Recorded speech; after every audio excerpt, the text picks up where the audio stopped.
Pendant ce temps, alors que la Coupe d'Afrique des Nations se déroule, Alassane Ouattara fait une descente à Jesco et commence à casser les maisons.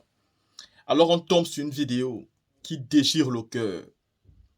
Nous tombons sur la vidéo d'un frère en pleurs qui se servait de son endroit où il faisait son petit business pour envoyer ses petits frères à l'école. Lui qui a perdu son père et qui n'a plus sa maman. L'endroit dont son papa a laissé, la maison a été détruite, cassée par Alassane Dramane Ouattara. Et pourtant, à Boribana, où Alassane Ouattara voulait casser aussi, il a laissé tomber parce que c'est la Cannes, mais surtout parce que là-bas, la zone est fortement constituée des musulmans, mais surtout de ceux-là qui l'ont aidé à prendre le pouvoir. Il a préféré dire laissons la zone de Boribana et allons d'abord attaquer Jesco. Oui, chaque citoyen mérite ses dirigeants. Si vous vous laissez et vous estimez qu'Alassane Ouattara est en train de faire un très beau travail, vous allez le payer cher. Voici donc le véritable rattrapage ethnique. Et on ne doit plus seulement parler pour que vous vous rendez compte. La team, avant de continuer ici à donner ma véritable avis sur ce sujet, je vous laisse d'abord voir ces deux différentes vidéos. La première est les pleurs de cet homme-là qui subit aujourd'hui les casses d'Alassane Ouattara. Vraiment, ça fait mal. Et de l'autre côté, vous allez voir une vidéo des gens de Boribana qui ont parlé et on les a épargnés. Parce qu'ils sont majoritairement musulmans et ils font partie de la ville, le fief même, qui a gardé les rebelles qui ont pu attaquer, Abidjan. La team, écoutez ces deux vidéos. Vous les filmez.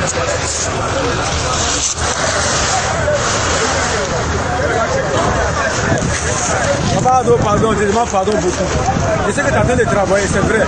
Mais où ça je vais partir, mes petits frères, je ne vois plus. Je suis un cordonnier. Je mets mes trois petits frères à l'école. Ça veut dire que c'est la maison de mon papa qui est mort, qui est parti il y a longtemps. Maman n'est plus avec nous. Je viens mes petits frères ici. Je vous demande pardon. Pardon. Président Ado, pardon. Faut passer à nous. Quand tu travailles, c'est vrai. Pardon. Pardon, nous voilà. Pardon. On a tout ça parti. En demi-prière.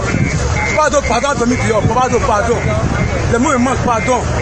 Tout le temps que nous là, laisser là. Ça te fait les casser pour aujourd'hui là. On va tout ça demain. Allez où ça demain. Pardon. Ça te travaille, c'est vrai, mais là. Allez où ça demain. Tous mes petits sont dehors.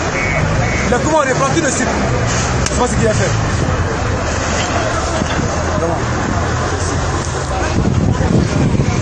Laurent sait. Le député Drissa Mba Coulibaly sait.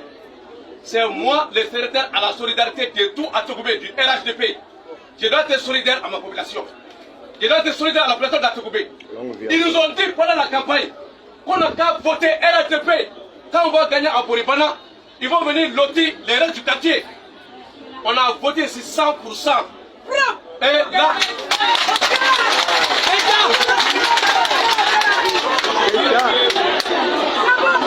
Voilà. C'est ce qui se passe. Je vous dis, demain ou après-demain, moi je vous dis les journalistes, dans les jours à venir, dans les mois à venir, dans les années à venir, vous allez dire, j'ai dit devant ma population que l'État veut chasser Boribana à cause de leur terre. Parce qu'on est bien placé, très bien placé. Nous on quitte ici pour aller à Djamé, on ne paie pas de transport. On quitte ici pour aller au plateau, on ne paie pas de transport. Pour quitter à Yopougon, pour venir ici là, si tu n'as rien comme transport, c'est 1500. Les gars veulent nous faire quitter ici à cause de notre position géographique. J'ai dit ça devant le préfet. J'ai dit ça devant eux tous. Donc, s'ils veulent nous faire quitter, Boribana c'est un village. En 1955, quand ils ont commencé les travaux du pont au Fouet-Boigny, les parents de Boribana, la plupart étaient à Nyama, à Bobo. Mais comme c'était des ouvriers,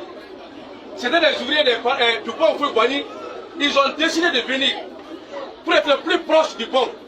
Et ils ont contribué à la construction du pont au Fouet-Boigny, le premier pont de la Côte d'Ivoire.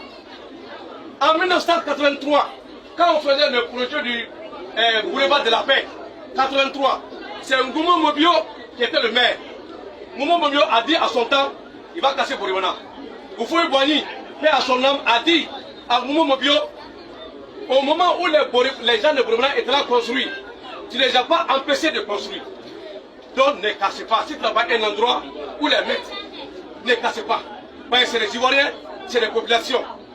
Deux, Oufoué a fait 33 ans. Bouribana est toujours là, 33 ans, jusqu'à sa mort. Après, au foyer, c'est son fils Bédier qui est arrivé 7 ans. Bédier n'a pas cassé Bouribana. Après Bédier, les militaires guerriers rebelles venaient 1 an. Il n'a pas cassé Bouribana. Après, Babo est venu. À un moment donné, on disait que Babo était contre nous, mais il n'a pas cassé Bouribana. Il n'a pas cassé Bouribana. 11 ans, il est parti. Le président Alassane Ouattara, il vient. Et aujourd'hui, on nous dit des partis. Ici, il y a eu des gens qui ont été exécutés à cause de Alassane Ouattara. Il y a eu des gens, bras coupés, pieds coupés. Ça, c'est balles de fusil. Ça, là, plein de balles de fusil. On a beaucoup de traces. Ici, à cause de Alassane Ouattara. En 1998, le président Ouattara a dit à Yam Tokoro, j'étais là. Quand il va être président, il va lotisser pour nous donner notre titre foncier.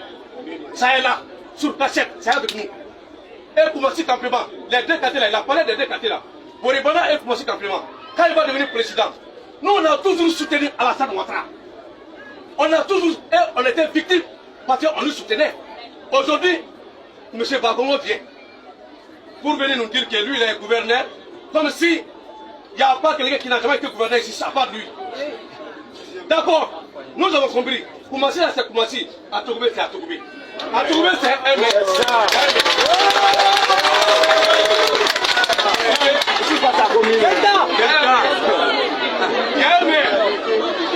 mec. Bagongo est venu ici hier soir. Hier soir, Bagongo est venu ici. Et il a sonné les quartiers. Il a regardé les quartiers avec le maire. Ils étaient deux. Ça appelait les responsables du quartier. À Bouribana, il y a 13 écoles coraniques. 13 écoles coraniques. À Bouribana, il y a 4 grandes mosquées de vendredi. C'est-à-dire que les mosquées là, Bouribana est tellement grand qu'il y a 4 grandes mosquées de vendredi. À Bouribana, il y a une collège, Paul Valéry, ça est là. À Bouribana, il y a 2 écoles primaires, EPB Santé 1, EPB Santé 2. À Bouribana, il y a l'association des imams. À Bouribana, il y a l'association des étudiants. À Bouribana, il y a le CGQ, dont tu es le président. À Bouribana, il y a la jeunesse.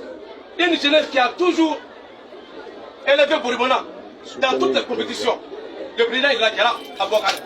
À Bouribana, je vous dis, le porte-parole du ministre d'Aupolin, il est à Bouribana.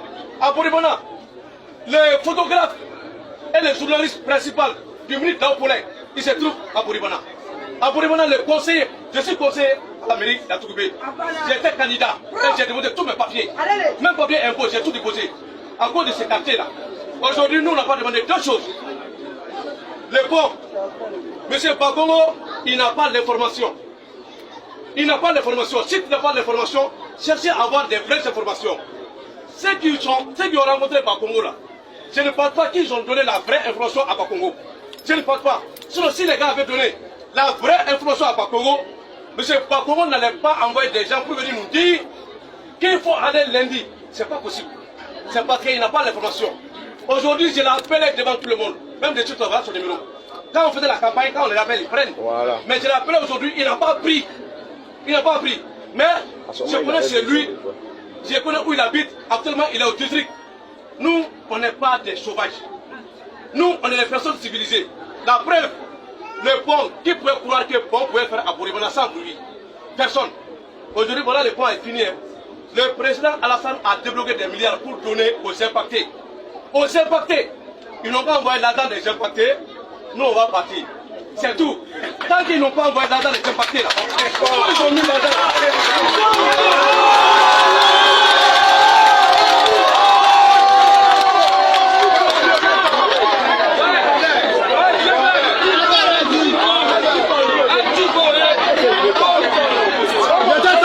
Quand vous finissez d'écouter ces 2 vidéos, vous comprenez aisément que le gouvernement RHDP a toujours été comme ça depuis très très longtemps. C'est grave ce qui se passe à Côte d'Ivoire, mais surtout courage. Courage à ce frère-là qui doit commencer à chercher où il va dormir. Arrête de t'agenouiller et de demander pardon à M. Ouattara. Arrête de demander pardon à Alassane Ouattara, Cissé Ibrahim Bakongo. Ce sont des personnes qui ont un très mauvais cœur et qui n'écoutent pas ta demande de pardon. Ce sont des personnes qui veulent vraiment... qui s'en foutent des pauvres. Ils ne sont pas là pour gouverner pour les pauvres. Les pauvres, pour eux, ne méritent que la mort.